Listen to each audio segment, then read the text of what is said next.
Sama kayak manusia, yang paling penting juga tujuannya. Kalau tujuannya salah, semuanya pasti salah. Tapi kalau tujuannya benar, yang lain insya Allah jadi benar. Nih, lihat manusia. Manusia juga sama. Manusia punya tujuan hidup. Nah, tujuan hidup manusia ini dapatnya dari mana? Dapatnya dari menjawab 3 pertanyaan. Berapa pertanyaan nih ibu sekalian? 3. Apalin. Pertanyaan pertama, dari mana asal manusia? Dari mana asal manusia? Pertanyaan yang kedua, ngapain kita sekarang di dunia? Pertanyaan yang ketiga, setelah mati mau kemana? Mudah ya? Sebelum di dunia dari mana? Di dunia ngapain? Habis dari dunia mau ke?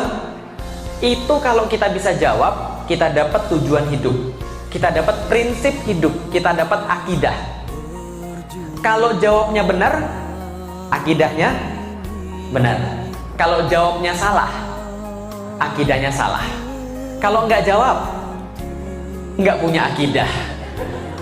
Kalau gitu kita lihat, dari mana asal manusia? Yang kedua apa tadi? Ngapain hidup dia di dunia? Yang terakhir, setelah mati mau kemana? Nih contohnya, orang Cina. Orang Cina beda nggak dengan orang Islam? Beda nggak cara hidupnya? Beda. Beda nggak dengan orang Barat? Nih saya sekarang tanya, kalau orang Cina ditanya asalnya dari mana, jawabnya apa? Reinkarnasi. Dalam konsep orang Chinese mengenal konsep yang namanya reinkarnasi. Ada kehidupan sebelumnya. Setelah mati, reinkarnasi lagi. Lalu di dunia ngapain menurut mereka? Nyari karma positif. Pernah dengar hukum karma? Pernah. Mereka orang Cina percaya hukum karma. Dari mana? Reinkarnasi. Kemana setelah hidup? Reinkarnasi lagi. Di dunia ngapain? Mencari hukum karma positif. Maka menurut mereka, kalau mereka hidup di dunia karmanya bagus, kehidupan ke depan akan jadi lebih baik lagi.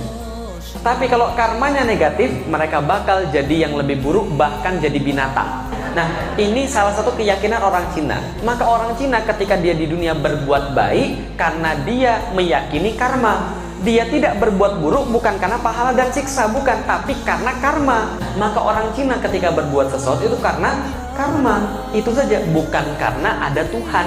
Bisa dipahami ibu sekalian.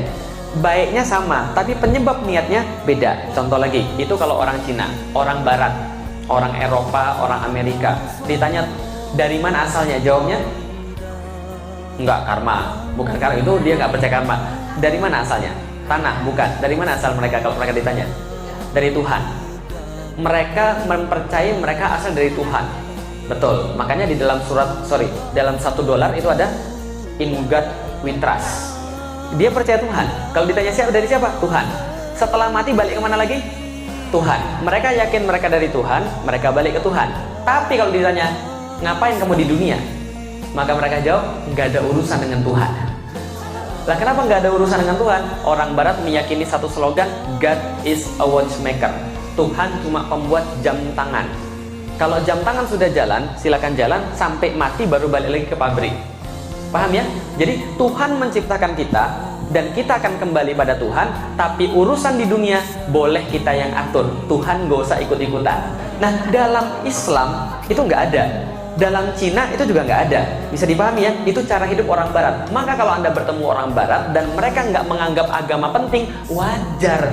Karena mereka cuma merasa dari Tuhan, balik ke Tuhan, tapi Tuhan nggak ada urusan di dunia. Bahkan Tuhan nggak boleh ikut-ikutan urusan dunia. Bisa dipahami? Namanya pemisahan antara Tuhan dengan negara. Jadi kalau seandainya Anda pakai Tuhan, boleh di masjid aja.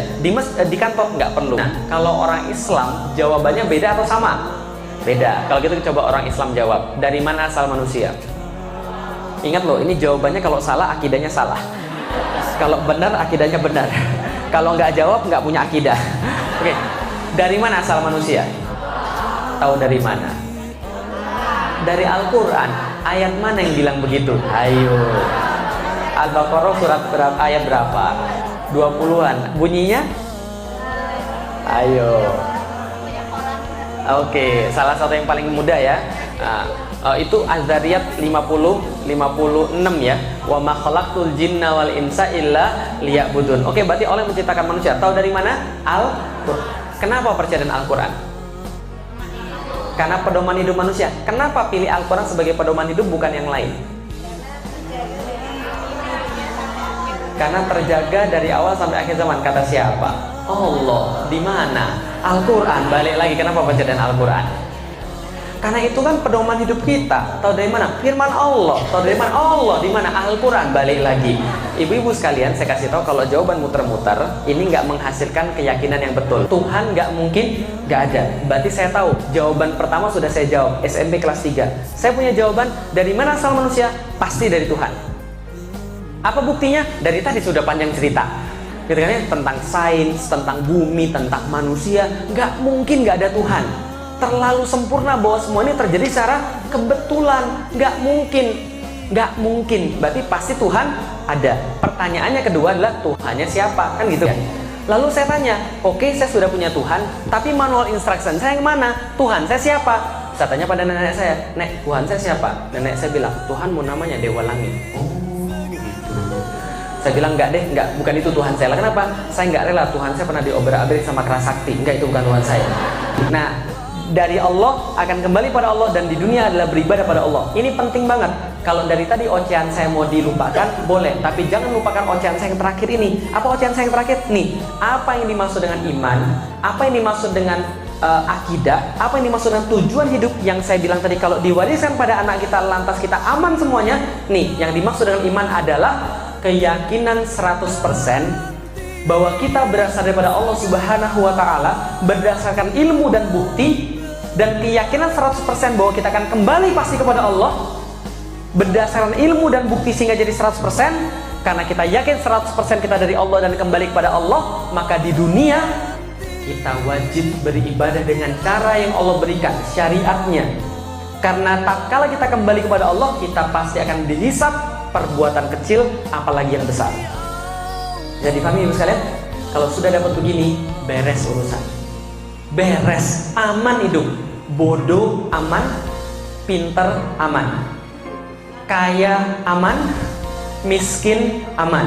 Kalau sudah punya iman. Tapi kalau nggak punya iman, dia bodoh, belaga. Maka iman adalah keyakinan 100% berdasarkan bukti bahwa dia adalah dari Allah, dan keyakinan 100% berdasarkan bukti bahwa dia pasti kembali kepada Allah. Karena dia tahu dia dari Allah dan akan kembali kepada Allah, maka dia tahu persis bahwa di dunia tugas dia hanya beribadah sesuai dengan perintah Allah, karena dia tahu saat kembali dia akan dihisab. Itu iman.